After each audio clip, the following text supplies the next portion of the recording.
Madurai Kovai metro rail திட்ட அறிக்கையை மத்திய அரசு திருப்பி அனுப்பியது அரசியல் ரீதியாக சலசலப்பை ஏற்படுத்தியுள்ளது. மதுரை கோவை மெட்ரோ ரயில் திட்டங்களுக்கான அனுமதி கோரி தமிழ்நாடு அரசு அனுப்பிய விரிவான திட்ட அறிக்கையை மத்திய அரசு திருப்பி அனுப்பியுள்ளது. இதுகுறித்து மத்தியில் ஆளும் பாஜகவும் மாநிலத்தில் ஆளும் திமுகவும் மாறி மாறி குற்றம் சாட்டி வருகின்றன.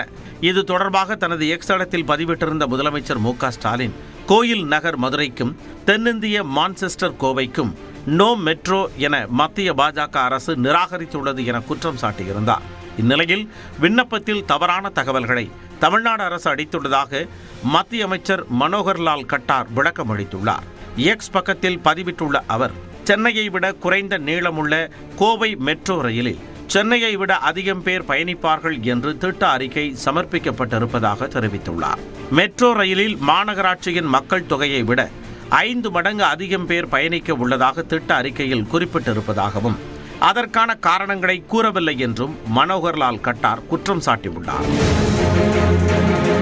இதனிடையே மெட்ரோ ரயில் திட்டத்தை மத்திய அரசு நிராகரித்ததற்கு எதிர்ப்பு தெரிவித்து கோவையில் முன்னாள் அமைச்சர் செந்தில் பாலாஜி தலைமையில் திமுக அடங்கிய மதசார்பற்ற முற்போக்கு கூட்டணி சார்பில் ஆர்ப்பாட்டம் நடைபெற்றது. மெட்ரோ திட்டத்தை நிராகரித்த மோடியை கண்டிக்கிறோம்.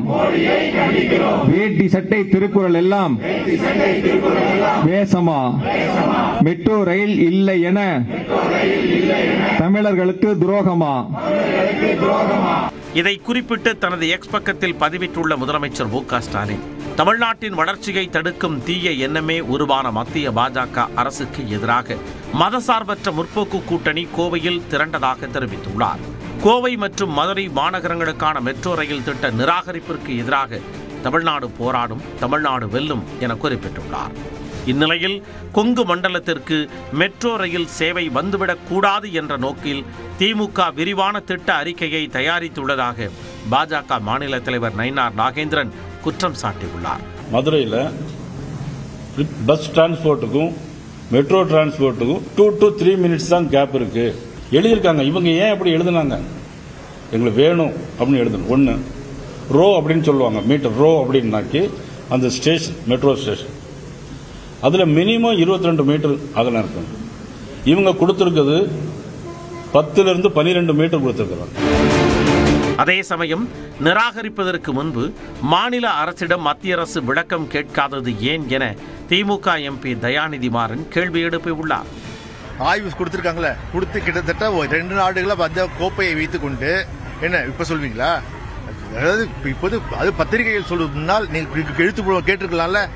குறைகள் இருக்கு, நிறைகள் இருக்கு, பேசிருக்கலாம். ஏன் பேசல நீங்க? அதேபோல தமிழ்நாடு அரசு சமர்ப்பித்த திட்ட அறிக்கையில் குறைபாடுகள் உள்ளதாக பாஜக பொய் பரப்புவதாக பிசிக தலைவர் திருமாவளவன் குற்றஞ்சாட்டியுள்ளார்.